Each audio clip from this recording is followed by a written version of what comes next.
Hi you guys, it's Tiffany and I'm coming to you guys from my kitchen in Oregon, and I had told you guys that I am on this endometriosis diet and how it's been just amazing for me. So I told you that I was going to start posting recipes and things that I tend to eat for dinner. So tonight I just want to share with you guys what I'm going to be having for dinner, and also how to make a beet pesto. So, like I said, it kind of gets old when you feel like all you can have is fruits and vegetables. And I mean, God knows it's great for you and everything, but sometimes it's nice to have something different. So, I cooked brown rice. I'm going to go ahead and turn around the camera so you guys can see what I cooked for dinner tonight. And then I'm going to take you guys through a recipe that I created. So, here goes. Here's my dinner. And I'm going to kind of turn the camera around here so you guys can see. Here we go. So basically you can see I've got brown rice, and I got some cauliflower out of my garden, zucchini out of my garden, it's got onions, it's got garlic, portobello mushroom, and cashews. So yeah, doesn't that look good? Yum, yum, yum. Over brown rice. And another thing I just kind of want to share with you guys is, did you know that you don't actually have to use olive oil or any type of oil when you're cooking your stir-fried vegetables? To be quite honest, I never knew that. I always just standardly put in, you know, a couple tablespoons of olive oil or whatever, you know, coconut oil or whatever I was cooking with to make my stir-fries, until I started watching a video and they said, you know, there's no need for it if you don't, you know, just having more, you know, oil, it's not necessary. So I started actually following that, and it's amazing, you guys. You don't need oil when you're cooking. So anyway, I'm just gonna go ahead and take you through this recipe, and hopefully you guys can see it because I'm gonna be videotaping myself while I'm doing it. So okay, it might be a little bit hard to see here, but I'm gonna try. Okay, so first of all, what I have is I took some beets, and you can see the beets. I cut up a nice big organic beet, and I put 6 cloves of garlic in it, and I boiled it down so that basically it is, you can still, the seam's still kind of coming off of it. And I'm going to put that in the food processor. So I'm going to go ahead and do that right now, and you guys can see the food processor when I'm doing this. I am one-handed, so I'm doing this all with one hand and trying to, where's my production people? Just joking. I'm the production person.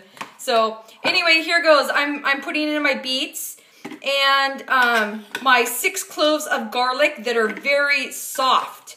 I wanted to get them so they were basically really, the pungentness of them is no longer there. It's more like just the sweetness of the beet, and also the sweetness of the garlic. So okay. I'm also going to be putting in about, here you're going to see this. I'm going to put the camera down so you guys can see. I've got about probably a 1/4 cup to a 1/2 cup of cashews and Brazil nuts. So I'm going to go ahead and throw that into the food processor. I also have got cilantro, fresh organic cilantro. You can see that. Basically, I got about a 1/2 cup of cilantro.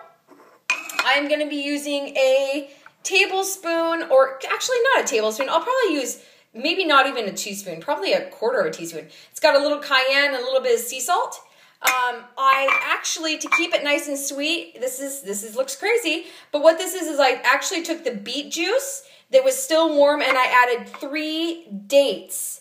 And what that's doing is I kind of want to get this pesto to be a little bit, you know, kind of a little sweetness, and make it feel something really rich in taste.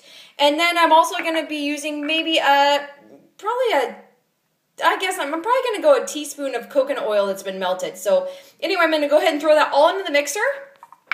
Actually, it's a Cuisinart. It's a, you'll see it's a Cuisinart. And so basically it's going to kind of process everything.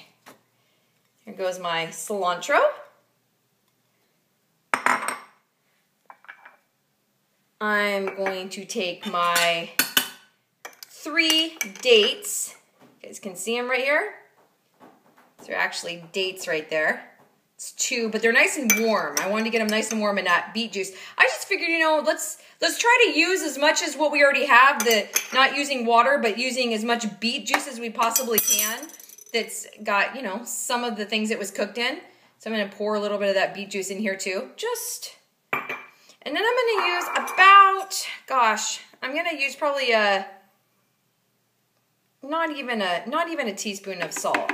I don't want to overdo it on the salt. I really like to try to use as minimal as I can.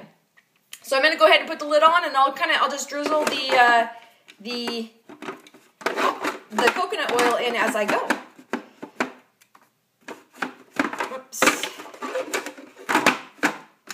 Okay. So I'm going to turn this guy back on me. Hi! Okay, so here goes. It's going to be a little bit loud for a little bit, so I'm just going to go ahead and pulse it, and I'll turn it back to you guys so you can see. Here it goes.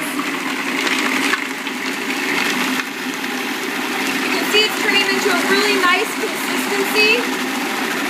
I'm just going to go ahead and let this go for a little bit. I really try not to use that much oil. I'm going to use a little bit. Just drizzling it now. Just to kind of give it that nice, that's probably good. Do-do-do-do-do.